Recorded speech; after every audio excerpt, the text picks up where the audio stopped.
Thanks so much. Joining me now, the Shadow Assistant Treasurer, Senator Matthias Cormann in Melbourne, and also the Parliamentary Secretary for Schools, Kelvin Thompson, is with me here in the Canberra studio. Thank you both for joining us.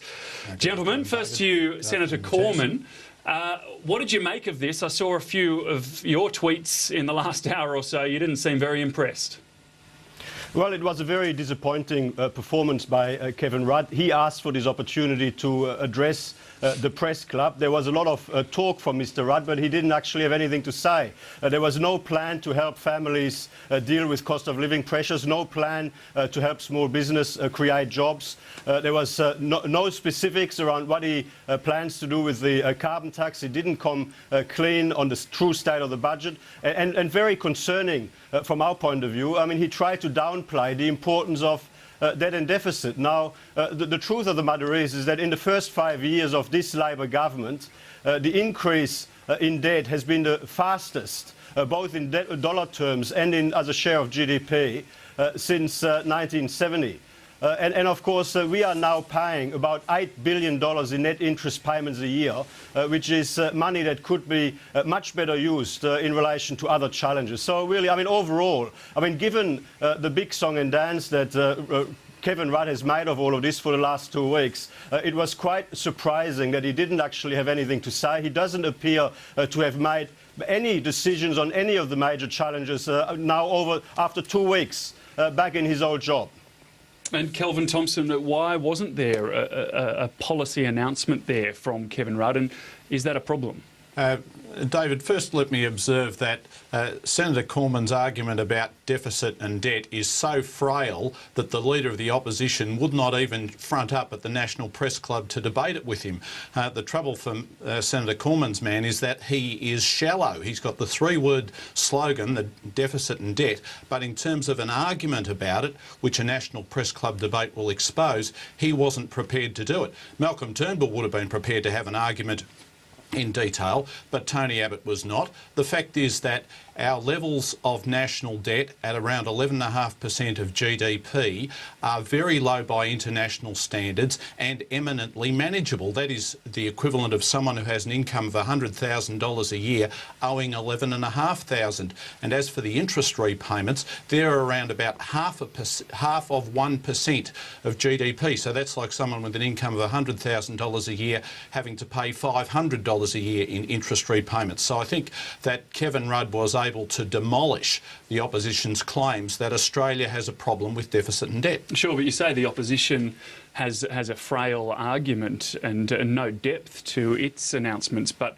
we didn't get a whole lot of depth from Kevin Rudd today, apart from this visionary stuff and really hitting out at Tony Abbott. I thought there was a very substantive package put forward by Prime Minister Rudd today. He talked about a competitiveness agenda. He talked about productivity. He talked about electricity and gas prices, about assistance for small business, about areas like training. You know that we have the plan for $10 billion in the Better Schools plan for efforts in terms of vocational education and training. And this is a government which has a very substantial agenda in terms of superannuation, disability, in a whole series of areas, carbon pricing. We have renewable energy. We have a very substantial let's agenda. Look at a couple of those productivity matters.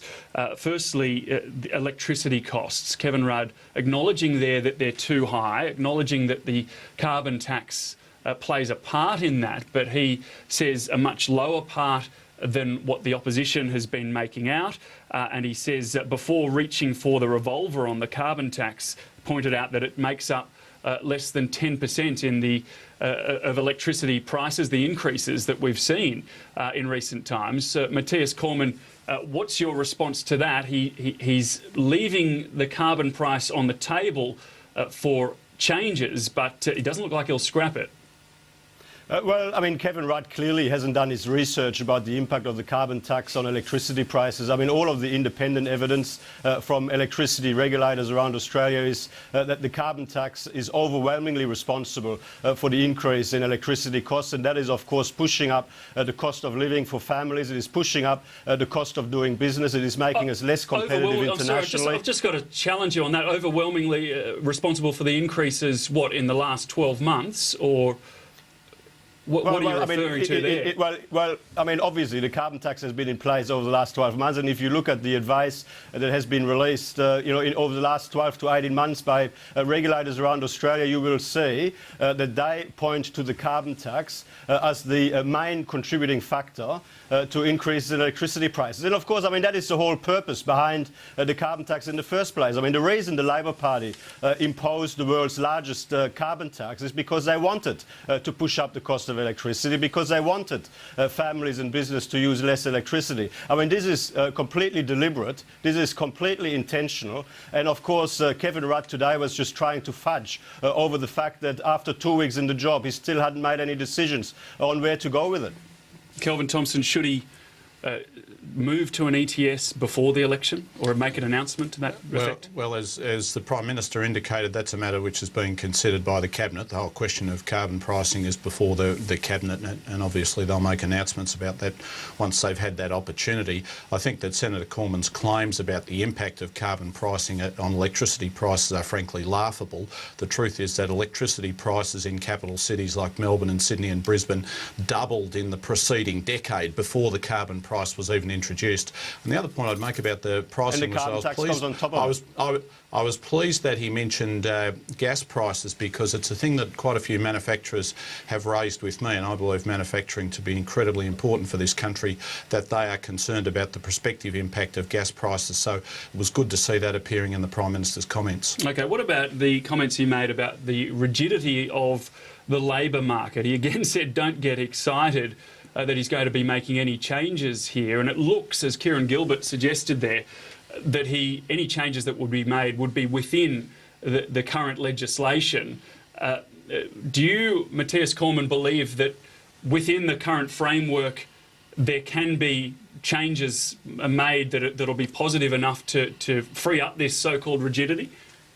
Well, we've released our policy on workplace relations 2 months ago, and of course what we have said is that we will make changes to improve the system within the existing framework. I mean, we will do a series of we will pursue a series of very specific initiatives to ensure that Australian business can become more productive, can become more competitive internationally. I mean, we will bring back the Australian Building and Construction Commission as a tough cop on the beat. We will make sure that the individual flexibility agreements can be made to be more flexible. I mean, there are a range of things that we've said that we will do. We have, of course, delivered a very balanced and sensible workplace relations policy. There's no doubt that under Labor things have gone to the extreme, that things are not in good shape right now, and there are some improvements that will need to be made in the public interest.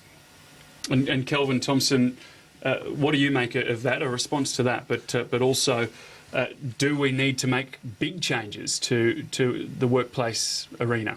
I believe that the Fair Work Act has been extremely successful. As the Prime Minister pointed out, the levels of disputation during the operation of the Fair Work Act have been less than those that applied during the time of work choices. We've also kept inflation under control. It's within the Reserve Bank's target band, and we've had low interest rates. We've had a cash rate of 2.75%, way down on what we inherited from John Howard during the work choices time, so that people are paying $100 a week less on an average mortgage. And just finally, we've just got less than a minute left, so just 20-second answers if I could. But just on Kevin Rudd's attacks there on Tony Abbott, he mentioned the opposition leader a whole bunch of times, Kelvin Thompson, and yet he's trying to create this impression of him being positive and Tony Abbott being negative. A lot of lashing out there.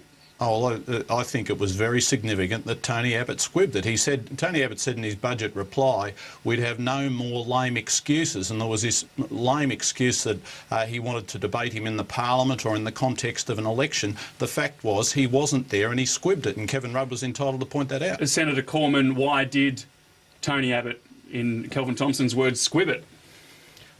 Tony Abbott stands ready to debate Kevin Rudd any day. We're not going to be participating, though, in Kevin Rudd's games and his negative politicking. If Kevin Rudd wants to have an election debate, call the election. If he wants to debate us on matters of government policy, call back the Parliament. We're ready to debate Kevin Rudd any day. He's a very negative Prime Minister. He clearly hasn't got much to say if you go by his speech today. So, I mean, we've got nothing to worry about from Kevin Rudd. Senator Matthias Cormann and Kelvin Thompson, thank you both very much for that insight. We're going to take a quick break. We'll be back with more right after this.